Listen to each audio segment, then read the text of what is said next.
Right, good afternoon, ladies and gentlemen. Very nice to see everyone here. Thank you for making it along for this side event at lunchtime. My name is Judith Randall. I have the honour of chairing this session, which is hosted by the new co-chairs of the Global Partnership, the governments of the Netherlands, represented by Cristiano over there, and the government of Mexico, represented by José Manuel Valle on my left.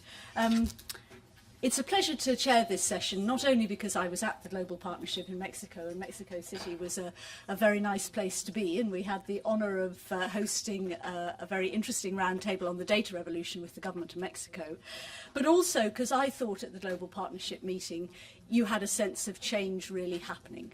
Robert Chambers talked this morning about change having already happened. I think he's right, but I think you got a real sense of that in Mexico. We're a very small organisation. We work on data, access to information and finance, but with the objective of poverty eradication. And I think that's one of the things that has so much changed the discussion, that we're not now talking about poverty eradication and the global goals in an aspirational sense as something that would be nice at some point in time. We're talking about a feasible, timetableable plan for action. It's a completely different political environment for the discussion, and the same applies to equity. And the same applies to universality, the fact that these goals will not be met unless they're met for everyone. I think one of the great advantages of the Global Partnership, and I guess one of its unique characteristics, maybe not unique, but one of its key characteristics, is that it is so much more inclusive. That we're no longer seeing the job of global social progress as the job of aid agencies or agencies like the World Bank. Actually, it is the agency of everyone. It is the action of everyone, of the private sector, of individuals, of civil society, as well as of governments. And I think that's what we are trying to create in microcosm here around the table, both in... Thank you very much. Now I'll be able to see you all, which would be very nice. Well, I thought it was going to be very nice. Maybe I'll... No, that's... can't see my notes and you at the same time. So we've got actually a very interesting group of people to talk about these issues. They very kindly and very generously, given their eminence and given how much they have to say, agreed to restrict their remarks to just 2 or 3 minutes to stimulate discussion. So please do respect that and be thinking about what you want to contribute in the dialogue session that will follow. So we have, as I say, the 2 new co-chairs of the Global Partnership, the Netherlands and Mexico. We're very pleased to have Monica Asuna, who was in Mexico, who is from the National Treasury in Kenya. We're very pleased to have a private sector perspective in Louise Cantreau from the International Chambers of Commerce here, a civil society perspective from the Civil Society, from CPDE, Civil Society Coalition for Development Effectiveness, and to have a key multilateral perspective coming from the European Union. So we're going to start off with José Manuel, who's really going to set the scene a little bit for us and to tell us why Mexico decided to host and to invest in the Global Partnership. So, José Manuel. Thank you. The first to answer that last question, why we accepted to host it and why we were happy with that. First, because there was a lot of insistence by different parties that we could be good hosts of the conference. And second, because the principles of the Global Partnership are the principles that have been implemented by Mexico, both in our domestic agenda towards development and second, in our international cooperation agenda. Said that, good afternoon everyone, and thank you for being today here. It is an honor to address all you on behalf of the Mexican government in our capacity as co-chairs of the Global Partnership and go over some of the results of the meeting in Mexico last April. We believe that the meeting was a success due to the participation of most actors and stakeholders of the international development cooperation arena at a decision-making level, including more than 80 ministers and a number of high-ranking representatives of international organizations. As a result of an open and inclusive consultation process, we adopted a consensual communiqué that states very clearly that the Global Partnership is determined to become a functional tool for the implementation of the post-2015 development agenda. The Mexico's meeting gave us the opportunity to make an assessment on the progress achieved in implementing the Busan commitments. We recognize some important progress in some areas, such as the alignment of the international cooperation flows to the domestic priorities, but also we recognize that there are still important challenges and shortcomings, like reducing aid fragmentation. The first high-level meeting also set our attention on a number of cross-cutting issues that directly affect our capacity to deliver development cooperation effectively. Some of our main conclusions were: we need to mobilize domestic resources for development, which implies strengthening tax systems, enhancing transparency in the use of domestic resources, resources coming from commodities and other sources. We have to continue fighting corruption to make it credible. As was presented in the previous session of the DCF, for low and middle income countries, domestic resources are and will be the most important component of development resources in the foreseeable future. We also agreed the need to maximize the impact of development cooperation by acting in a coordinated fashion. Since fragmentation is a problem, we have to act in a coordinated fashion with all stakeholders together. The civil society, the private sector are two key players in this process. Concerning the later, we recognize their critical contribution to economic growth and thus development, but we also need to move towards more sustainable production and consumption patterns, as well as decent work for all.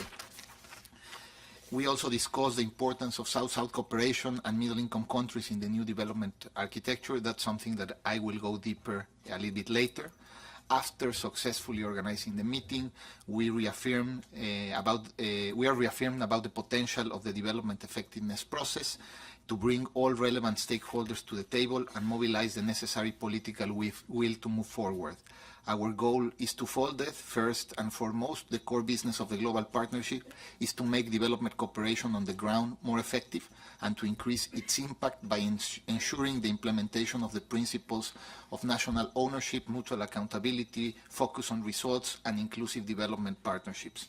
But from a broader perspective, our ultimate goal is to contribute to the consolidation of the larger global partnership for development by working in synergy with other relevant UN processes such as the UN DCF and supporting the convergence of all efforts by all stakeholders, public and private. We believe that we can make a useful contribution to all international development.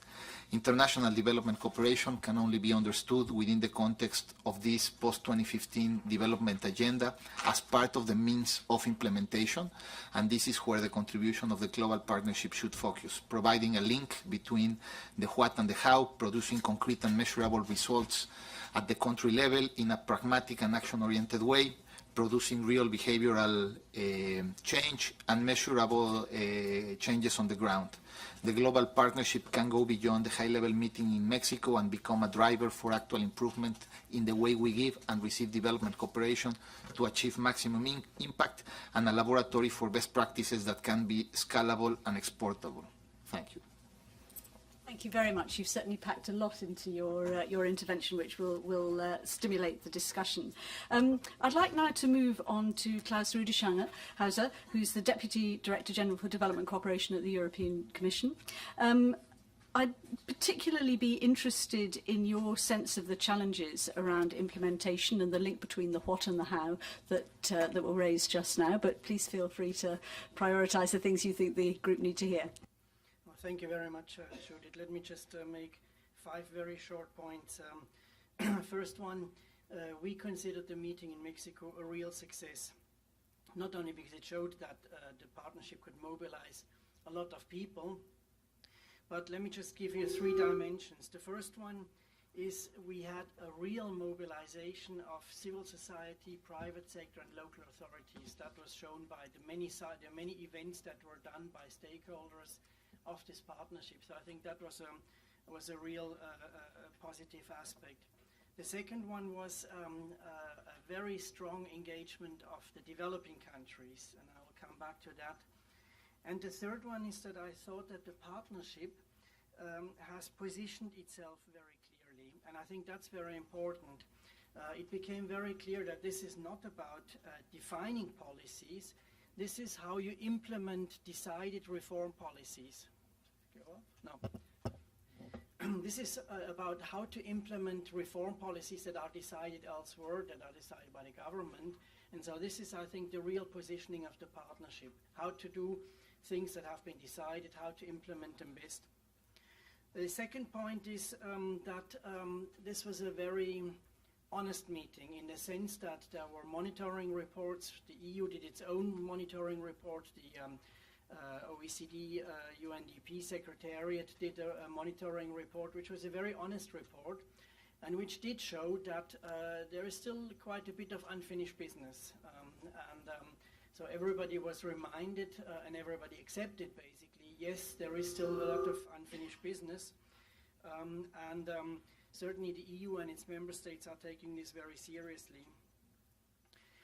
The third point is, and I think that was probably the big surprise for everybody, we ended up with something like 38 voluntary initiatives which in themselves show that the partnership and the objectives of the partnership are going to reach the ground, because these initiatives are about real implementation.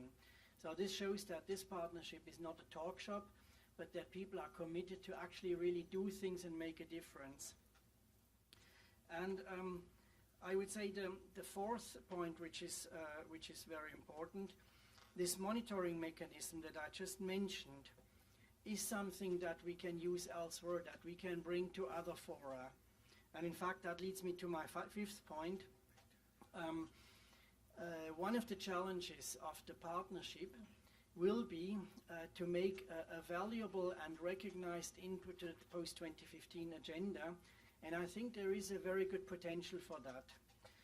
First of all, as I just mentioned, we can bring a lot of experience and shared knowledge about how to implement at country-level reform policies. What does it take to implement reforms? And that's what the aid effectiveness agenda is all about in the end. Secondly, we have set ourselves very high standards for transparency, for results monitoring, for country ownership. And I think that these standards, which are our shared standards, are precisely necessary if you want to implement reform policies, because you need those as mechanisms to monitor whether things are actually happening. And so this emphasis on monitoring and accountability, I think, is also something that we can really bring also to the wider post-2015 agenda. And then finally, I think this global partnership is so far a very good example for a functioning multi-stakeholder partnerships. I know that multi-stakeholder partnerships nowadays are very much in fashion. We have many of those, but I think there is already an amount of shared experience and a very strong buy-in, as I said in the beginning. And I think this will be very, very important to bring this also to the implementation of the post-2015 agenda, because I think we should be very much aware, and I hope everybody is aware, what governments will decide about post-2015 agenda will not only be implemented by governments, it will have to be implemented by the whole of the societies. And this, I think, is very, very important, and therefore multi-stakeholder partnerships that include the private sector, local authorities, civil societies are absolutely essential to implement the post-2015 agenda. Governments will not be able to do that, and so if we can show how you can actually organize such multi-stakeholder partnerships, and some of the voluntary initiatives show that very nicely, it's clear that we have a lot to bring to the implementation of the post-2015 agenda. It's not us who are setting that agenda, but it's us who can, the partnership, which can bring a lot to the how to implement it. Thank you.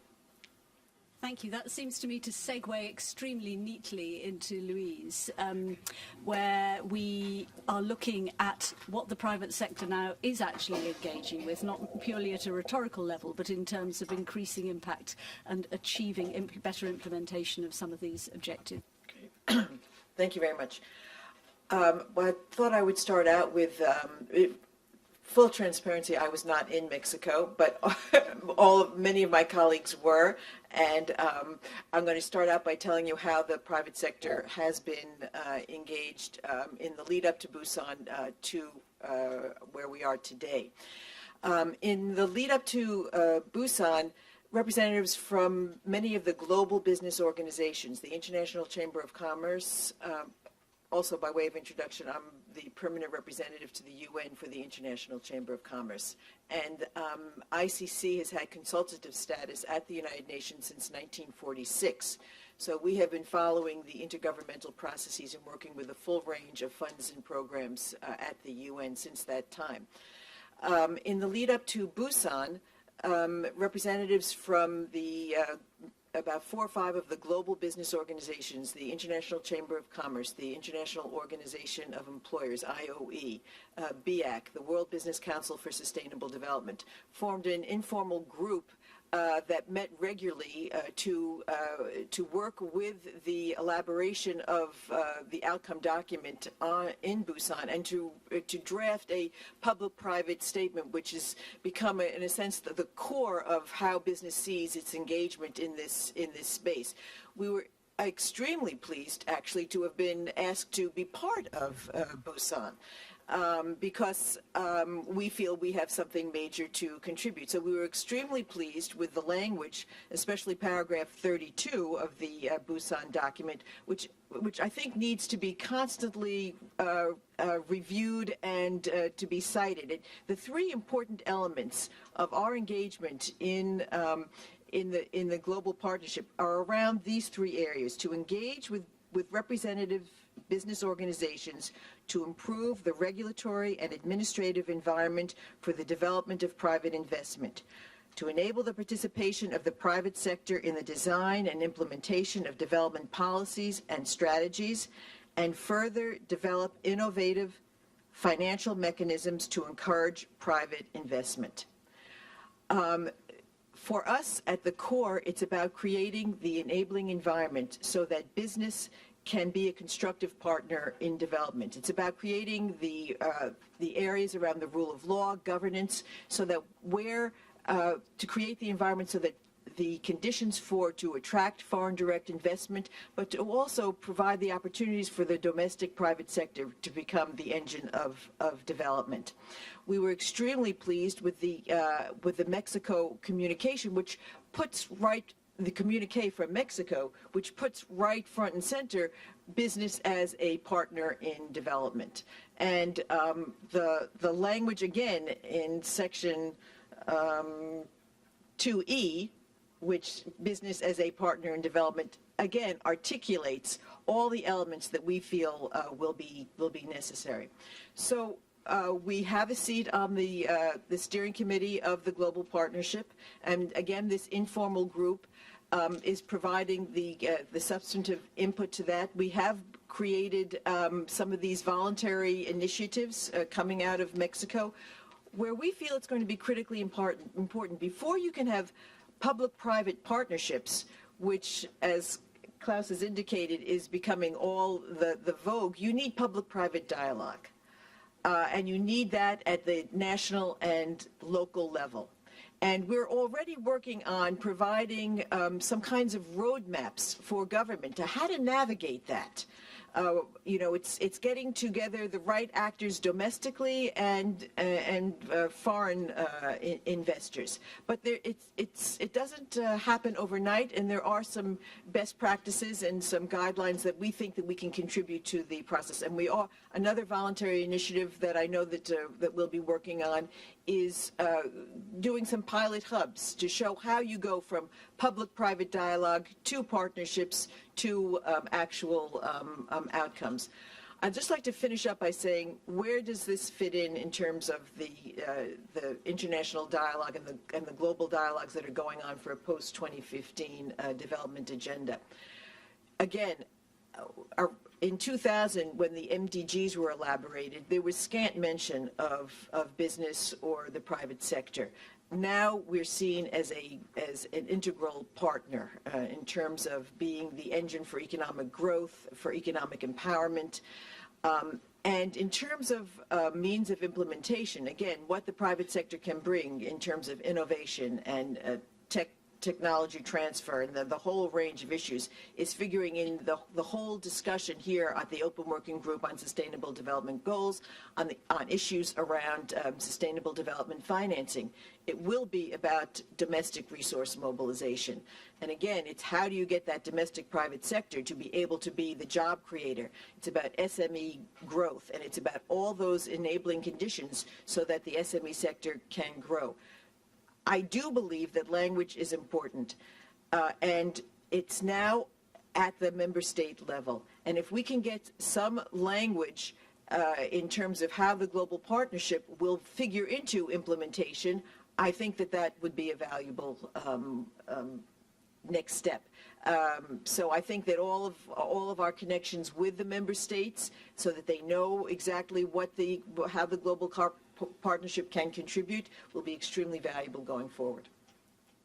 Thank you very much. Can I just remind you that we are going to have a proper discussion after this, so please be thinking about what you want to respond to. This is all learning by doing. There's no blueprint for this stuff, so we need to be thinking about how we can contribute to making it work well. Now, Tete. Thank you very much, Judith, and thank you very much for the invitation for civil society to be represented at this table. While we hear a lot of accolades about how Mexico was such a huge success, for civil society, we think that Mexico was a mixed bag.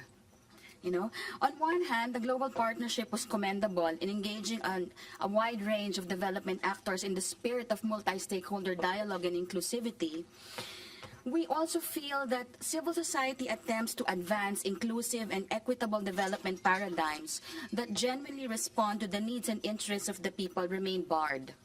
So there's still much work to be left in that respect. We recognize that in international processes of this sort, it's quite difficult to manage different interests and agendas. And in its desire to secure the broadest possible consensus, we feel that the GPEDC appears to have watered down many of the initial ambitions that were declared in Paris and Accra.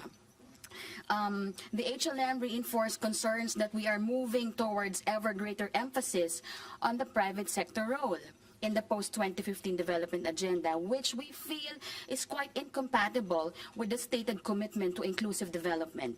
Particularly, we also note the absence of any mention to human rights-based approaches to development, which is certainly an irony at a time when governments and international institutions have paid some lip service to human rights-based approach. So we feel that at this point, we need to seriously consider developing a joint program on inclusive development that would reflect various stakeholder interests. As far as the post-2015 agenda is concerned, we would like to advance a GPS for SD. We like so much acronyms, no? It's a global partnership based on solidarity for sustainable development. So it's a GPS for SD. We feel that Mexico did a commendable job in emphasizing partnerships between governments, multilateral agencies, and TNCs, but we need to be reminded development cooperation should revolve around the key principle that governments are duty bearers to their people with a mandate to meet their rights and interests above all. The principles embodied in Paris and Accra, including democratic country ownership, democracy, and participatory development, should be reinforced and brought into the post-2015 process. The GPEDC provides some space for dialogue and multi-stakeholder initiatives, and in its core business of development effectiveness and enabling environment, the GPEDC, we feel, is well placed to provide value added to the implementation phase of the post-2015 at country level. Civil society calls for the formulation of accountability mechanisms on Busan, as well as the new principles that would lead to the practical use for post-2015. The DCF, in its work on accountability and promoting exchanges between partners, could help build the link towards common work streams. And we feel that civil society must be enabled and encouraged to foster participation in, policy debates, development programs. Bottom line, civil society needs more spaces for dialogue on South-South development cooperation, participatory development alternatives, and system change. We look forward to partnering with you on that. In Mexico, there was a civil society action during the last plenary Do you still remember that? No, we put on those colorful masks in the tradition of Mexico's lucha libre. Guilty, I was the one in front of that platform. We value this space. I was asked by Mexico, why don't you just do your action outside? I was asked by the UK, just go where there are lots of journalists. So I said, with all due respect, sir, we are equal stakeholders in this process. We value our engagement here, and we will remain engaged. So that is also one message that we bring forward. La lucha libre. Yeah. Thank you very much for throwing out quite a lot of challenges. It's very comfortable to talk about implementation and working on implementation, but critically, implementation of what and for what. So that's very helpful. Thank you. Monica. Okay, thank you, Judith. Just from a government perspective, what I would say is that Mexico to us was good because the unfinished business agenda was not lost, because that is key. And also what is coming out last week from the high-level political forum is that the unfinished business agenda has to be implemented, both from the aid effectiveness front and also the MDGs. So to us, that is very good. But then also the issue of now inclusive partnerships is critical, because most governments, that capacity is not there, because you find that when you talk of participatory monitoring and accountability, how do you organize that? Because the talk has been more on just these principles. How do we practically do that? So governments will need capacity on these areas on how they can do it. And in one way is that, can they learn from countries who have done it successfully? So if there are showcases of such, then it would be good for us to learn from that. Then another key issue is genuine partnerships. From Mexico, we had the domestic resource mobilization, South-to-South cooperation, the issues of middle-income countries. But then when you talk, for example, about domestic resource mobilization and stolen assets, then how do we implement that? It will require genuine partnerships from the two countries, where the resources are coming from and where the resources are going to, and also concerted efforts of these governments to really implement that. So there's need for really genuine partnerships, not just inclusive, but then a win-win situation, such that if we are moving beyond, we are saying we are moving towards zero, not leaving anyone behind in poverty reduction, then there's need for us to have a win-win situation, not a win-lose situation in that partnership. So, and also another issue, maybe it's the area of data. In monitoring, there's the issue of data. Most governments have no, maybe, information systems in place. And then maintaining these systems, even where they have, like Kenya, we have systems in place. The licensing part every year that you have to pay, and also maintaining these systems, the technical expertise required needs a lot of resources. So this is where governments will really need support in these areas. And from those initiatives that we passed in Mexico, the 38, areas where governments need that capacity would be critical if we are really to implement the post-2015 agenda.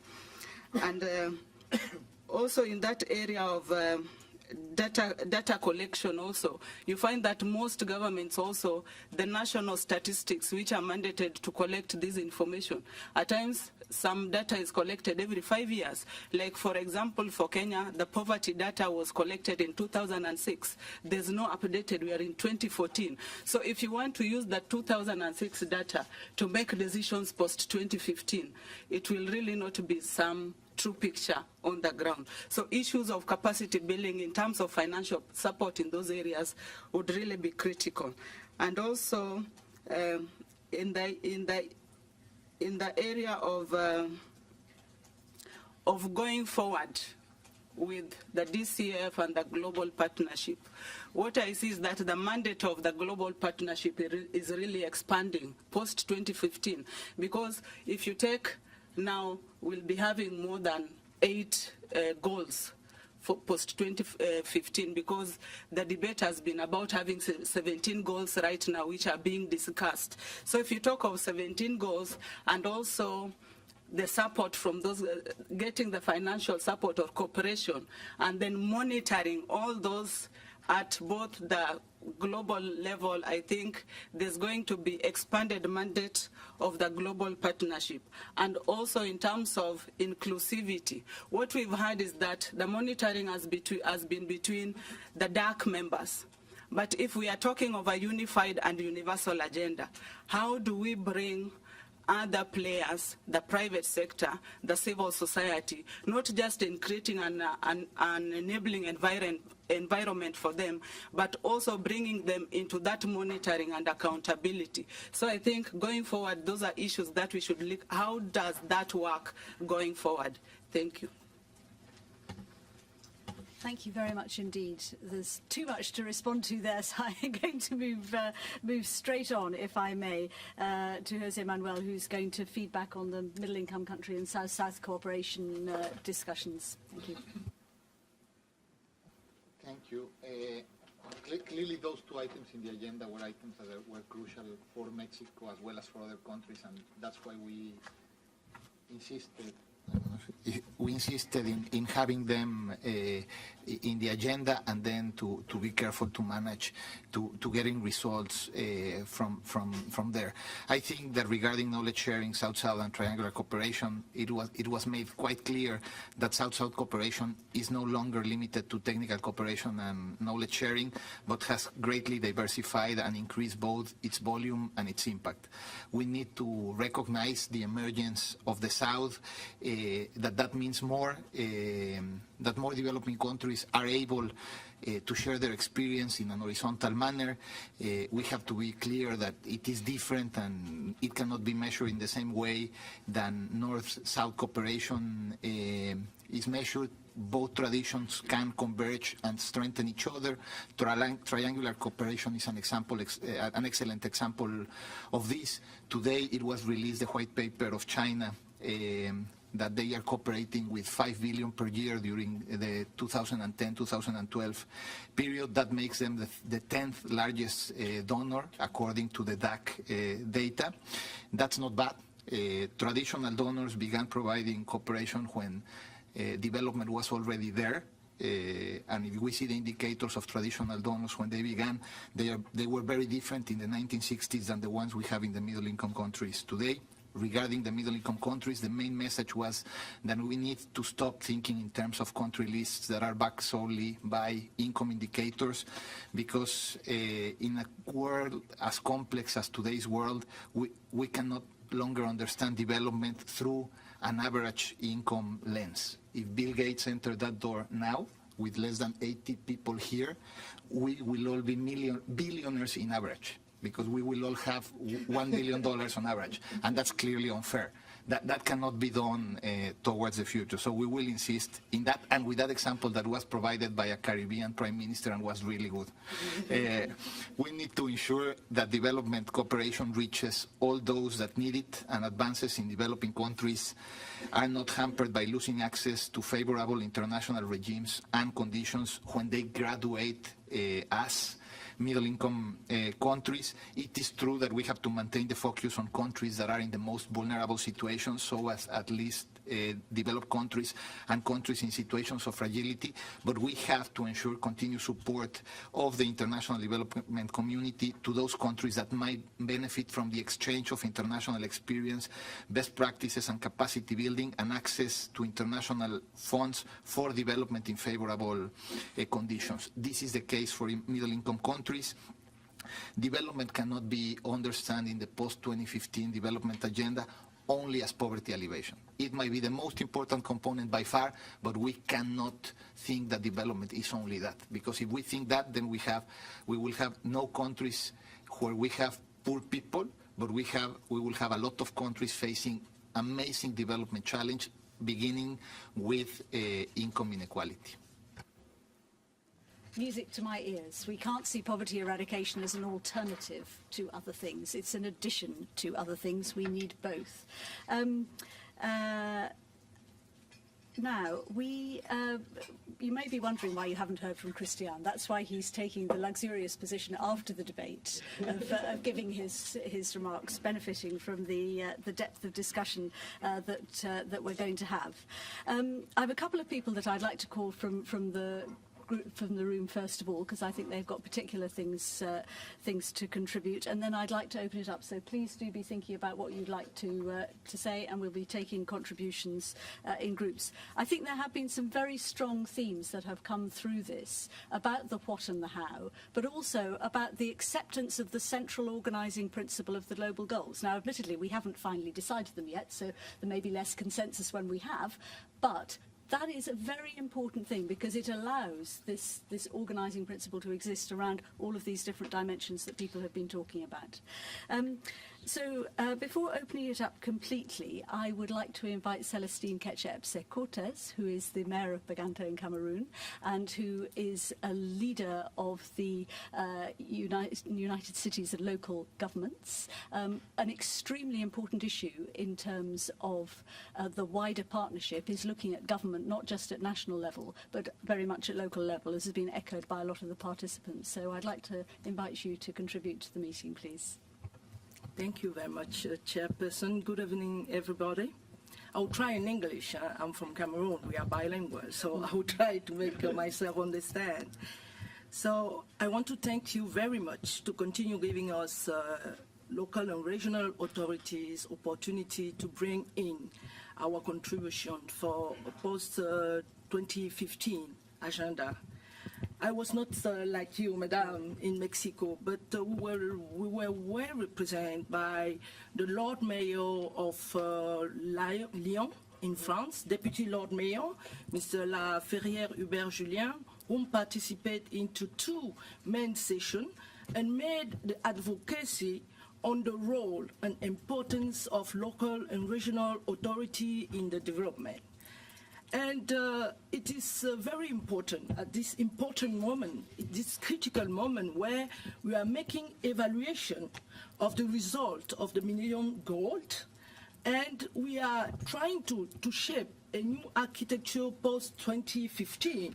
It is therefore very important to take into consideration all actors, as private sector say, as civil society was saying. Local authorities, for me, or for us in UCLG, are the main actors. Why? Because the poverty we are talking about is local. The sustainable development needs to be local, and the future, therefore, will be local. So we were very, very happy to see that in Mexico, the communique has recognized in the final communique that local authorities and regional authorities are very important. They have recognized that development, cooperation development needs to be localized, including support, of course, to local and regional authorities and advancing of decentralization. This is very important, to give more power, more action to the local. In this sense, I would like, please, to highlight the importance in country to make consultation mechanism. It's very important to make consultation mechanism. It is critical that national government, bilateral and multilateral donors, and international organizations future recognize local government and their association as the key actors. I will give you an example. And the person that the director of ESOC said in the opening session was me. I was the mayor who stand up to please advocacy to the role and importance of local authorities, because the poverty are local, it's not national. So I will take this example. As mayor, I've received in my council a project from central government. And that project came in a village where I've improved water and sanitation system, including that population accept to pay the services of water. not the price of water, but the population will have the habit to drink free water. That free water was from well, was from a river, was from rain. And when we succeed to put in place a very important network of water and sanitation, who has won the Service Public Award of United Nations this year, we received from the central government a project for a world water for population. We say no. We send it back. But we say to the central government that for this same population, there's no electricity. So it's very, very important to ask to the central government to make a local consultation and to put in place a mechanism where the local authorities are involved. This is why I call on you to ensure that local government and their association fully participate in the national and sectoral consultation on development priorities and policies and involve them in the definition and implementation of all the activities to make the development more sustainable. Thank you for your attention. Thank you very much indeed. Thank you. The second intervention from the floor is from Martin Shearman, who is from the UK mission here, and the UK was one of the co-chairs of the Global Partnership in its first phase. So, Martin. Great. Thank you very much, Judith, and thank you to all the presenters for your really interesting and insightful presentations. I guess I should start off by saying again that we thought the meeting in Mexico was a big success, and we thought Mexico did a great job at hosting it. I have to confess I too wasn't there, but my colleague Jennifer here was, and she is absolutely adamant that it was a huge success, both in the terms in the way it was run, but also in the quality of the dialogue and the output.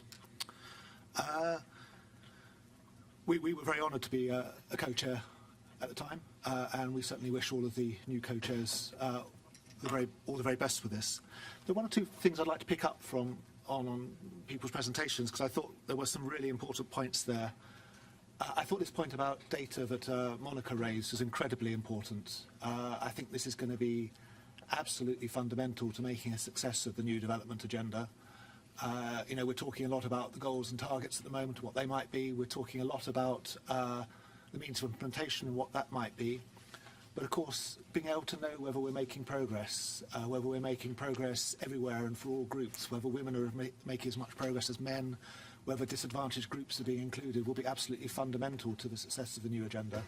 And that will demand a really new approach, both to sort of having data available much more quickly, much better data, making use of new technology to gather that data, so it's probably not just about governments again, and also being able to interpret the data in a way that makes sense, so people can then grab information from the data and hold those who are in responsibility to account for the progress. So that is a really important theme. I'm not sure if that's an area that the Global Partnership for Effective Development Cooperation can help with, but it's certainly one of the things that we all need globally to grapple with in a spirit of partnership, that's for sure. There was also a really important point about participatory governance. I think that was Tatet who made that. And again, you know, certainly for the UK and I think for many other countries, it's absolutely fundamental that this issue of governance features not just in the how do you do it, but also as one of the things we're trying to do. So it should really be there in the new agenda as a goal. There are different ways of phrasing these things. You can phrase it around institution building, you can phrase it around rule of law, you can phrase it around governance. The issue of peace is, of course, very relevant there. But somehow it needs to feature in that, so that's one of the things that will catalyse our collective action over the next 15 to 20 years. Coming back to partnership, this is obviously a fundamental principle for the new agenda. I think you said, Judith, that it's about the action of everyone. So it's a really transformative way of thinking about things. It's not about the developed world doing things to the developing world. It's got to be it's got to involve, bring everybody to the table somehow. Now, in trying to think about that, I guess you can be sure of a couple of things. One is that as we try to think 15 years forward, we're not going to get it right, because we'll be surprised by what happens over the next 15 years. Second, though, we will be at our wrongest if we just try to reproduce what we've known from the past. So therefore, we're going to need to have a kind of flexible and agile approach, and that means having partnerships, and partnerships that are based on mutual trust, mutual learning, mutual responsibility and monitoring and accountability. Certainly as the UK, we see the Global Partnership for Effective Development Cooperation as a really important part of that overall architecture. It will need to work with other partnerships. It won't be the sole one, I don't think, but it obviously has that really interesting ability to bring a whole range of different players, governments, local governments, private sector, CSOs to the table, and that really is something to build on and exploit. I have to say, I really wish the co-chairs good luck with bringing those countries, if I can say, to the table who haven't yet come. I think that will be really important, trying to involve them, so good luck with that. Now, I would like to ask a question, and this is really unfair because we were the co-chairs, so we no longer have to answer this question, because we'd probably have struggled if we'd been asked it. But how is it, as the co-chairs over the next year, you can really sort of gear up momentum around the global partnership, really give it substance, and show not just that we're having really interesting discussions, but also that it is, as a number of people have said, being translated into action on the ground that otherwise wouldn't have happened. Thank you. I think that's a question that could apply to the group as a whole. Thank you very much, and very, very helpful points to pull out of the discussion. So I've got one person lined up. I would like to take 2 or 3 comments together. I'd also like to operate the 2-hand system, so that if somebody's saying something you really want to respond to that, can you please put up both your hands, and I will try and see through the back of my head and make sure I pick you up. So anybody else who'd like to be on the list now? Sorry. Okay, I need 360 degrees, so please help. So, okay, first of all, the gentleman here, please introduce yourself if you wouldn't mind, and then here. Does this sort of machine? Oh, yes, it does work, yeah. Yeah, let me introduce myself. My name is John Sinclair. I'm a Brit who now lives in Canada and has spent most of my time working on development issues, and I was also in the Mexico meeting, so I have a little bit of a personal sense of what happened at that meeting. And I had a couple of points in the context of what we're talking about as a multi-stakeholder process, because it's quite clear that we're on the brink of a new experiment. This is something very different and very important. Its compatibility to support the post-2015 agenda is going to be very, very critical. And if we look at what's been happening so far, I think, like Ted's said, I came away from the meeting, or what I heard at the meeting in Mexico City, with a mixed impression. A lot of engagement, a lot of people actively involved and talking about how important this was, but not yet a concrete process for how to handle that. And I think that's something we really need to start talking about, because I think we've crossed the Rubicon in a sense of saying this is important, that we want these things to happen, but now we have to really work out how to do it. Because if we look backwards briefly, and I agree that we have to be looking forward most of the time, the failures in the MDGs was because we didn't implement, or most of the failures that have been recognized by evaluators and people like that have been to say that implementation was the flaw. And this is now an opportunity, because we will have more actors, to come in together, civil society, the private sector. This is the opportunity to make implementation meaningful and more effective. And one element of that implementation I wanted to talk about, because I've just come back from living for 2 years in Indonesia, and Indonesia is a country in a very dramatic process of transformation. It's just had a presidential election, which I'll allude to in a few seconds without talking too much, is that it's a country where you have a huge scattered population, an enormously rich country potentially, but with the poor still very, very excluded from the development process, and that is really the perception. And I think we've been using inclusion, saying we should be included. You know, we want the private sector and civil society. But the really important thing that we have to learn for the next stage of the MDGs, of the post-2015 agenda, is inclusion of the people who've been excluded or forgotten in the past. And I think that's something we have to think about as framing everything we talk about in terms of solutions and answers. Because I worry sometimes that the solutions and answers that we may be coming together with are what I would call elitist solutions. They're not grassroots solutions. And yet the grassroots are the people that we're really trying to talk about. My little allusion to the election in Indonesia is that we have two contrasting candidates there. A man of the people who looks like he may just have won, but who knows, and a man who's a representative of the old elite, an ex-general who rides around on white horses when he's trying to electioneer. So I think that's very, very important as a living example of a country which is going to go through the practical problems that our other colleague was talking about. I'm particularly interested in how the private sector will participate. I mean, I know we are talking very much that this is now the reality, that the private sector, it always has been there as an engine of growth, it's an engine of development. I mean, that's it's always a bit of a surprise sometimes to hear that we've discovered the private sector exists. But the truth is that it's really how the private sector functions and what is its role. And if I put it in a more negative tone, what are the constraints of its actions that one wants to be talking about in terms of talking about these issues? Because that was what it seemed to me was missing in the Mexico discussion. There was a lot of patting on the backs of each other, that the private sector was now engaged, they were involved, I went to the presentations, but they were little vignettes, little examples. And I think that's fair enough to say that because this is the beginning, you can't have a global program. But one would hope that there will be a global program with a series of commitments and engagements by which the private sector also says we are an actor in society and we will be part of the process of making sure the poor are not left behind. It's not simply a question of enabling the private sector to grow more rapidly and create more profits for itself, but it's a question of making sure that the rules of the game are modified. I don't want to say revolutionized, but modified to make sure they're more inclusive and reflect the needs of people who need to be developed, not just the private sector actors. And that means we talk about things like regulatory environments, and we're talking about tax regimes and people paying taxes. We know that's always a perennial challenge in the world. So I think those are the sorts of questions I would like to have some understanding. How are we going to turn this thing into something which is inclusive, not merely just of all actors around this table, but the people who are supposed to be the beneficiaries? Thank you very much. I would like to take the liberty of taking your points and asking the panel when they come back to these to look at them in a particular way, because I think there may be a contradiction between what we expect in terms of a concrete process like Paris, you know, with shared goals and a whole set of indicators, and what I heard other people talking about, Klaus and Monica and Louise, which is about a sort of learning by doing. How do you develop these business dialogues? How do you develop proper participatory relationships? Because people haven't necessarily done them before.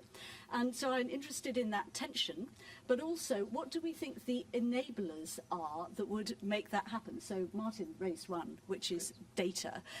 But what are the other enablers? Is a much stronger focus on localism, for instance, an enabler? I don't know if anybody else remembers after the Rio conference in 1992, the precept to think global, act local. So how much is that relevant to us now? So that's a bit of a liberty from me. I'm not going to do that with every question. So. Do you need a microphone? I think you probably do. I probably don't. Can you hear me back there? Yeah. Great. So, wow, there's... Can you introduce yourself? Yeah, my name is Steve Pierce. I work with USAID. USAID sits on the steering committee for the Global Partnership, and I've been working on these issues for basically since Paris. There's so much that's been said that's very, very important, and I'd like to touch on everything, but I won't. I'll just bring up two things that are related. Number one is that I really think what we're proposing here, the promise of Busan and this global partnership, is very profound. I think it's so profound that it will require all of us to change the way we do business a little bit. And in USAID, we're trying to make changes that will make us more effective partners. And that's really costing us a lot in terms of changing some of our cultures, changing our procedures, changing even some of our policies. We think that it's worth the investment. But my question is really I'm going to direct this to Ted, although everybody can answer. We're friends and colleagues. We work closely together on the inclusive development work stream. I could recommend for the last speaker the discussion paper that we put out on inclusive development, which talks about some of the issues you raised about inclusivity, where it's not just about voice, but it's also about activities and results, as well as inclusive benefits, who the benefits go to.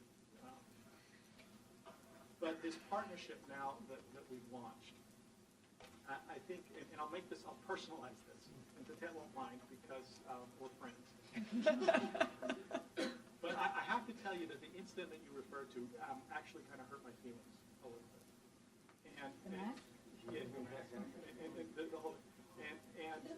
I'm not going to get on my pity pot a little bit here, but I felt that we had worked so well together over the past couple of years within the framework of this partnership. It really sort of took me by surprise.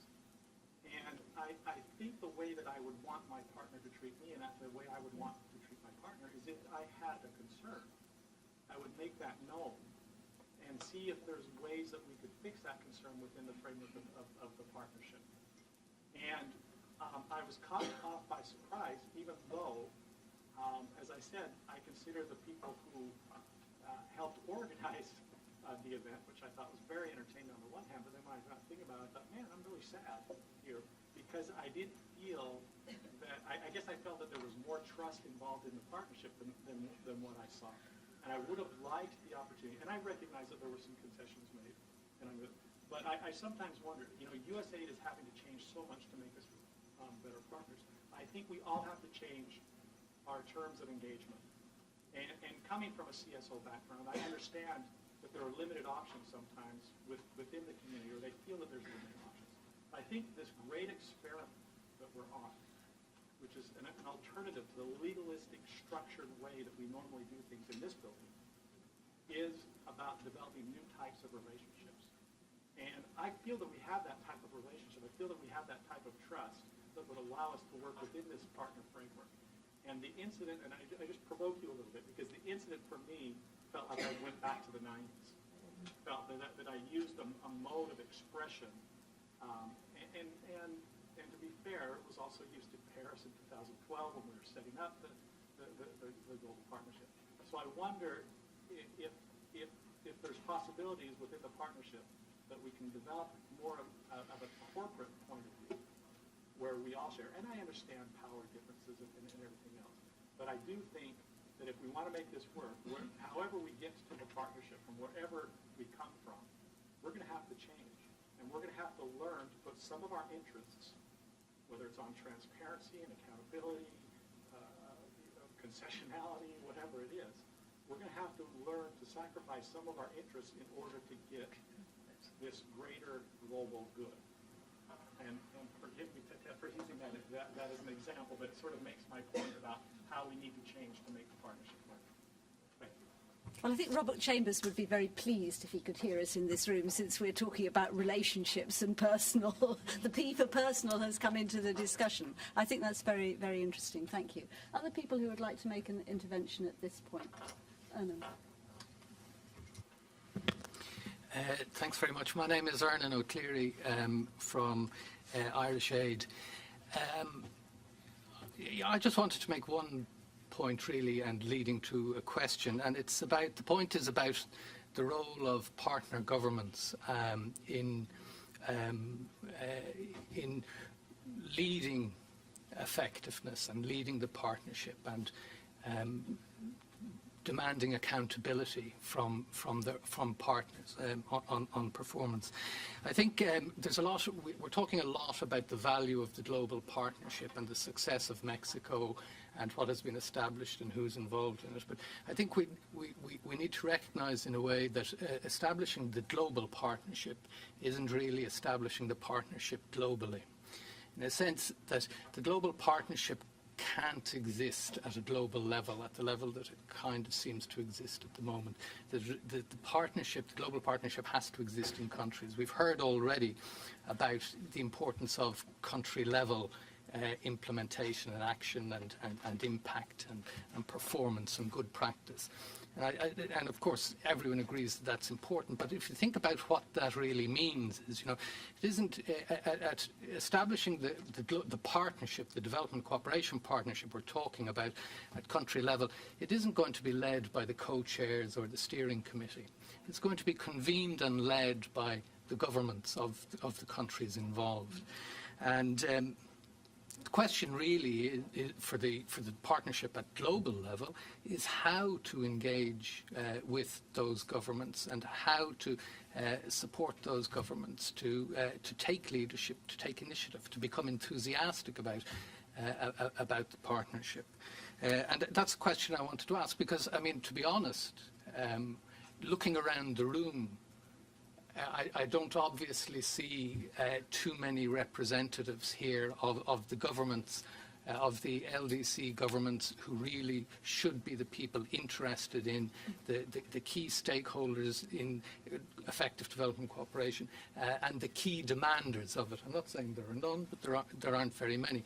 And that's critical for delivering that partnership at country level, critical for having the impact, the good practice, the relevance that is necessary for the post-2015 process. You know, and actually, it isn't by the people, a lot of the people who are here in the room talking about the relevance of this process for the Development Cooperation Forum or for the post-2015 process that the system, the global governance mechanisms will be convinced. It will be convinced when those governments that we're talking about who should be the leaders at country level, it's when they come and provide that message in these fora that the whole process becomes convincing. So my question is really, similarly to my colleague from the UK, I feel guilty almost in voting it is, but it's how do we do that? How do we actually, how can the global partnership as it exists globally, and the steering committee which met yesterday, how is it actually going to do that thing of getting the engagement at country level, but particularly with governments, for governments to buy into the agenda? Thanks.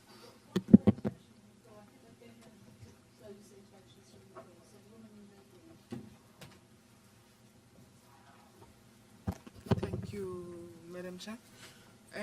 My input on the issue of, excuse me, I'm Noveliso Nyugwana. I'm a representative of local and regional government through UCLG. I'm a UCLG champion. First, let me thank the opportunity given to this gathering that at least as local government we are recognized. And we wish to put up front that we would wish to have it, the local government role recognized in all the platforms, because for any partnership, for any agenda in the development cooperation, for the achievement of the Millennium Development Goals, the space is local. And hence, I stand to say, if we want to have an effective partnership for development cooperation, firstly, we need to recognize that the role of local government. That should be part of the agenda. And then, in recognizing the role of government, we should understand that whether the partnership is global, but the space is local. And then it must be informed by the priorities at the local level. And each of the partner must have a peer relationship with the other partner. And their relationship must lead to the achievement of outcomes that are going to bring change to the lives of the people. And it is only the change in the lives of the people if the beneficiaries at local level do recognize the need for that particular delivery or the goal. And I want to cite an example of my municipality is Emalahleni in Eastern Cape, South Africa. It has a partnership, a relationship with Dordrecht municipality. But what we do, we set targets. And in each period, we assess whether we've met those targets. And then we develop indicators. Like as I'm speaking, my country has a major unemployment, as you know, and it's a global trend due to global financial crisis.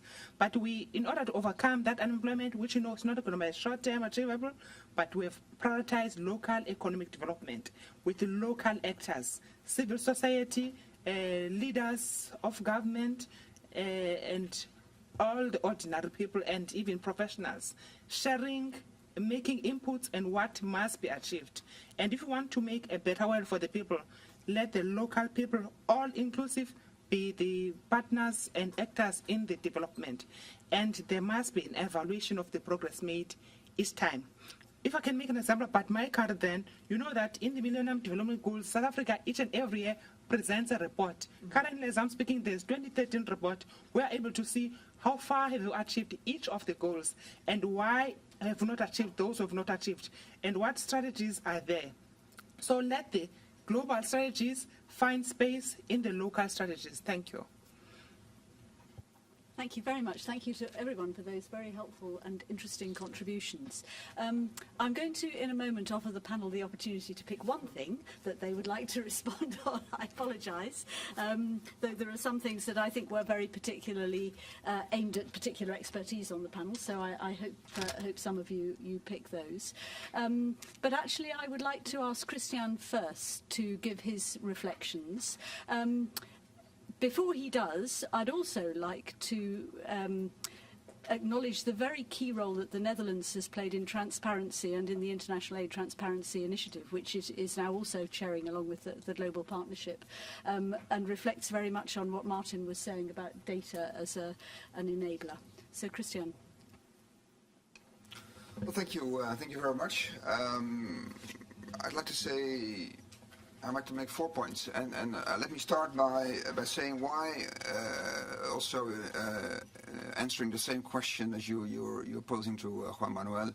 Why did we actually take on this co-chairmanship of this global partnership? I think we are convinced that the partnership, the value added of the partnership is really that it's so inclusive. That the world is no longer as it was, let's say, 20, 30 years ago, when there was donors giving money, aid to recipient countries, to donors. And there's, I mean, if you like it or not, this is changed. If you look at the capital flows, ODA is now a much smaller part of all capital flows. It's just the reality we have to face. And I think that's, for us, it's really the value added of the partnership. And well, to come to my first point, we discussed it yesterday in the steering committee. We really want to even strengthen even more this character of the partnership. We used to have 18 members of the steering committee. We now have 24. We have, fortunately, to have the Arab donors, the OPEC Fund for International Development on the table. We have the foundations on the table. We have the local governments as real members of this partnership. And I think this is and second thing we said, it's not just having them on the table as in the steering committee, but also really having them representing their constituencies. If we are convinced that it's really about what's happening in countries, we need people who can also come up with examples, with experiences, with real experiences for poor people on the ground to bring them on the table of the steering committee.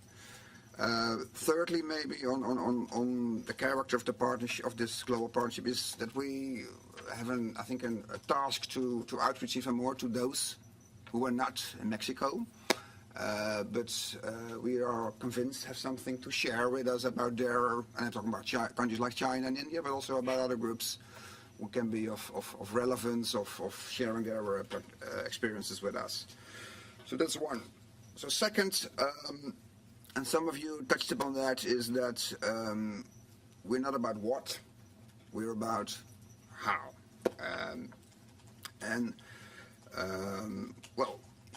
I think the Secretary General of the UN just released a report on the progress on the MDGs, and you see the differences in how far we've come so far.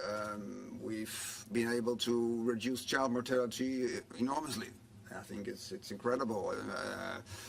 But we've not been able to be very successful, for instance, in access to sanitation services, and you gave some example of that. Why? What can we learn from that? Some countries have been able to triple their tax income, and others haven't. I mean, what can we learn from that? I think those are really the questions we have to work, not in bureaucratic ways, although we have to monitor. I'll say something about that later. But really to learn what we can learn from each other, and it's not always easy because we have all these different stakeholders on the table. We use different languages. We talked about the difference in languages between the businesses and governments and NGOs, and it takes time to build trust, etc. So that would be my second point. The third point is, and many of you said that this is about things which are happening on the ground. This is not just a talk shop, although of course we have to talk and meet. This is really about what can we learn from on the ground. And well, in the past we used the frame of country have a global, but that's I think not where it's really about initiatives on the ground, lessons learned, unfinished business of, let's say, the Busan principles. I think in Mozambique, in Ireland, and others are really taking initiative on what we still have to do in these Busan commitments based on the Paris and Accra Declaration.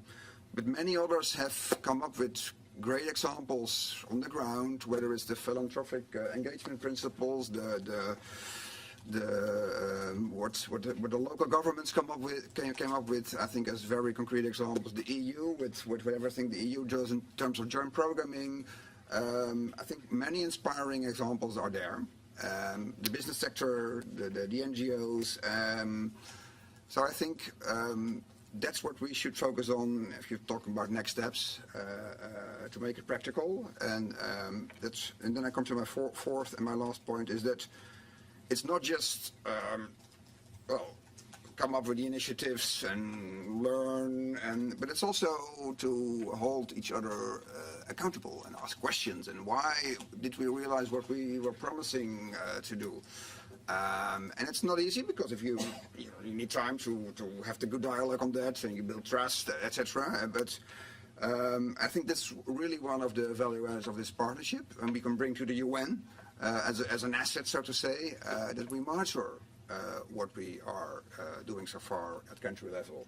And I think you said it, it's not just about monitoring maybe of the government's commitment, but it's also monitoring of what the business sector promised to act according to the Global Compact Initiative guidelines, for instance, or the CSO community, they promised to work on the base of the Istanbul principles. So it's far more than just governments. And this monitoring, I think, is really a key part of the work we have to do. So that's basically where I see we have to the network, which are the next steps for a global partnership. Thank you. Great, thank you very much indeed. That's we'll look forward to seeing that. So before we conclude, I'd like to give the panel an opportunity to come back on some of the things that have been raised. We've had points about localism. We've had points about making the partnership work globally, not just a global partnership, and issues about democratic participation.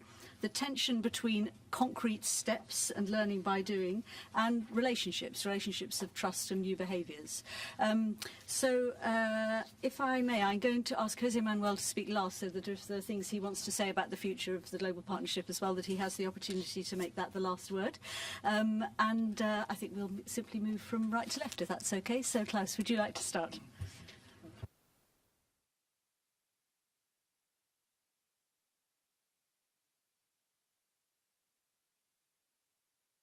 Sort of an overriding theme.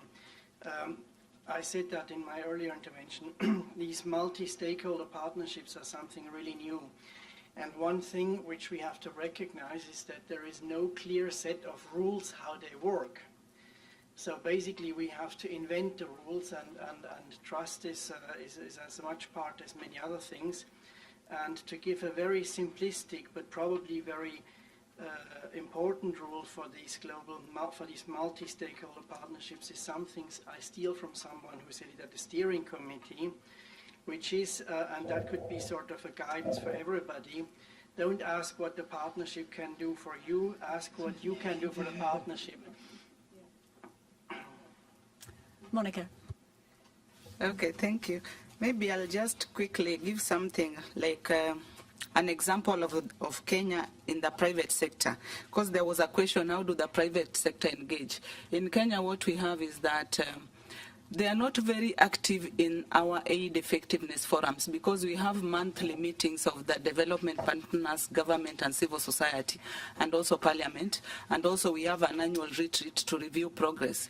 They are not very active, but then they have the presidential round table, which is held every quarter by the president, and in that forum now they raise issues that maybe affect businesses. So issues come like security, the tax and all that. So they have that, and then the line ministries now are mandated, the ministers, to implement the resolutions that they come out with from that table. And so it's a wide range of that. So that is just an example on how maybe at times we engage with the private sector.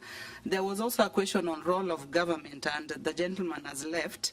So what we have is that governments, what need to really to work for us is really dialogue, having a forum to engage. So for us, we have forums where we engage with the development partners, the civil society, and also parliament. So right now what we are battling with is really making everyone accountable and also having a platform for the civil society, because what we have, there are over 6,000 civil societies in Kenya, but then there is no structured dialogue between them and government. So they need to organize themselves, first of all, at the country level for them to be able to engage with the government. So that is something we are working on. And so forums on how to dialogue is important. And also from the Paris Declaration, the third monitoring survey, there were results, that indicator was lost on having development priorities. So it came out that there are some governments who do not have long-term national development plans. So I think that would be a starting point, in that governments should have national development plans and then develop medium-term plans, and then now ensure that all partners now align to those plans. Because if you don't have a plan, then engagement becomes a challenge. So I think even going forward with a global partnership, that should be relooked into, is that do all developing countries have development plans? Because some don't have, and that could be the starting point. Thank you. I was looking in the room for Steve, but I guess I may need to stalk him later so we can have a nice cup of coffee. Yeah. No, but going back to his point, I think it must have struck a raw chord, not just with him, but probably with some other governments and stakeholders, because that wasn't expected. But you should expect that, you know, we're civil society. No, but kidding aside, I think civil society won, you know, that recognition as independent development actors in Accra, not as a result of, you know, just engaging in a dialogue. It was the outcome of a struggle, of a history of struggle.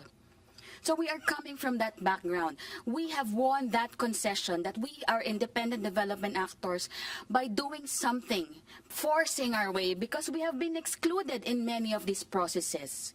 At best, the UN provides us a space where we can be observers, but not really as an active, you know, an equal stakeholder in the process. So in a way, I recognize Steve's concern that we need to experiment also how we relate with one another in this new experiment. So with that, you know, I give that to him. But of course, we should also remember that we also need to work on our messaging. Probably in Mexico, we wanted to deliver the message that we are engaging. We want the GPEDC to work. And we have been flagging our concerns in the run-up to Mexico, not just in terms of the process, the way it has been organized, although in the end, no, Mexico pulled it off successfully, but also particularly in the content, in the substance. We have been raising a number of issues where we feel we have been, you know, not heard very loudly. So we needed to raise the ante again so that we deliver that message. Of course, the how again may be a little bit problematic, so we need to work on that. Lesson learned. Thank you. Thanks very much. I think, as John Sinclair said, we are on the brink of a new paradigm, and I do believe that the UN is poised to deliver to the global community a new development agenda that will be both transformative and will be universal. And they are endeavoring to bring all the actors to the table in a new and meaningful way. And it's not easy. As Ban Ki-moon has said, if you look at the Earth from out of space, it is just a small, tiny blue dot. but we are all on this blue dot together, and we all need to work together. And I think that we're at a unique historic moment, that we all are coming to the table recognizing that no one sector in society has all the answers or can accomplish this. Governments can't do it alone. Private sector, civil society. We all have to come together, and we have to try and remove our old knee-jerk reactions on how to deal with each other. And we do have to develop new language and new vocabulary. It is hard for the private sector to come to some of these meetings and listen to this kind of vocabulary and language and feel as if everything is going so slowly. But let me just answer some of the questions about what is the private sector and what can be their contribution. And I see this at every single level. For us, what will be most transformative and is embodied in how some of these SDGs are developing around governance, rule of law, anti-corruption. As I said, for us, the transformation will be for example, in developing countries where you enable the SME sector to begin to grow and to become an engine of growth. And it's about moving from the predominantly informal sector into the formal sector, so that people who want to become part of the business community can actually do that, can have respect for contracts, to be able to open businesses, to be able to have access to finance. We're looking with the International Committee of Experts on what are, some of these new innovative sources of financing, and how do you get investment opportunities, and how do you get bankable projects. The private sector community in many of these emerging markets, they need to be able to, what does it mean to prepare a bankable project that investors and banks, whether or not it's the local banks or international banks, are going to fund. So I think there's a lot of work for the development agencies to be able to help governments and to help private sector representatives to create those opportunities. And we're working with everybody to make that happen. There are experts in infrastructure financing who have had the experience and what it takes to create a bankable project. So I think that there are. One final thing that Martin mentioned, and Martin, your mission has been so supportive about this, the areas around the rule of law, and we greatly appreciate that, because we do think that the whole area of commercial law practices needs to be constantly reviewed, so that countries and governments can really be up to international standards on this. But data will be key, and I think that moving forward, the role of the UN Statistical Commission is going to be critical, because clearly on the MDGs, we did not have the data points that were necessary. On accountability, business is ready to be part of accountability, no doubt about it. The large companies, first of all, any company now, that to succeed has to be sustainable. That's increasingly part of business DNA, and accountability and reporting is also totally part of what business does, and is what it's ready to do. Sorry, I'll stop there. Thank you. Well, one first thing that I need to say is that while maybe for the Global Partnership the newest member is Christian, in cooperation and development agenda, I might be the newest in the table. So maybe something that I will say will be seen as something with a short-term view, because I might not have the full story. But I will go first on the implementation flow. The first question there is, what would be seen as success if all the MDGs were met? That's not an easy thing, because the MDGs were discussed clearly with a technical component, but mostly on a political level. And when the decisions are made by politicians, it is not necessarily the case that they will be able to meet everything that it's promised at any level, in any arena. So if all we needed for meeting the targets was changing laws, maybe it was possible, although some members of the table that come from the legislative will tell me that that's not what I should say, that clearly it's not necessarily what the governments propose, what the legislative branch will approve. But if that was the case, maybe it was more under control of the governments. But when you need to change the behavior of organizations, when you need to change the behavior of many other players, it's a lot more difficult. In Mexico, we are meeting most of the MDGs.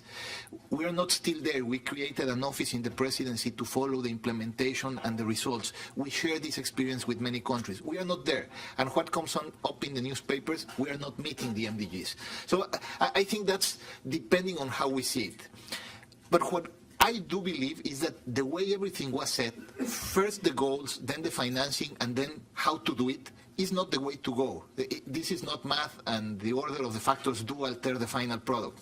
So I believe that now we are in a very different situation. We have been working through the global partnership in what's the best way to deliver things. We need to move faster. We need to go more on a country-heavy strategy. And we have to be better in sending the message and making people work towards the same goal. The funding will take place next year, before the new goals are set. So it seems that the order now is different, and I believe that can make an important difference in the way to go. Regarding the global partnership, we recognized, and we discussed it a lot yesterday, that we need to change the way we are working. We don't need to be known because of the meetings, but because of the results. And all the members in the partnership have to be engaged in implementing themselves what we're saying here, what we're discussing here, leading by example, and have to be very good in sending that same message and convincing the countries in the regions to do the same. Mexico has to convince southern providers on the way to go. Recipient countries have to convince countries in the same region of the kind of things they should be doing. That's the way that we believe it will work. Regarding the private sector, that it's one of the elements in the global partnership. If the best we can do with the private sector is to make all the efforts that they undertake in different countries through their corporate social responsibility programs to be aligned with the national priorities, to be transparent, I think we will have done a very good job. The OECD has been working with foundations in these guidelines for effective philanthropic engagement. If that seems to work and that's in the right direction, then it will be the countries with each own private sector that would try to lead these efforts. In the case of Mexico, for example, we have in the agency that I head a technical committee with the private sector. What we want from them is in any country that we go and we establish priorities, we have to work together. They can say no. And later on, when they need help, we can say no. But that's the only way I believe we can go with the private sector. They don't have a board. They don't have the UN for the private sector where they take decisions for all of them. So we need to try to work it on the local level and then try to move the good examples to the global level. I'm fully convinced that the private sector has an important role to play. Thank you very much. Could I ask you to show your appreciation to the panel? Thank you very much indeed. And now, not too late, we are concluded. Thank you very much for coming.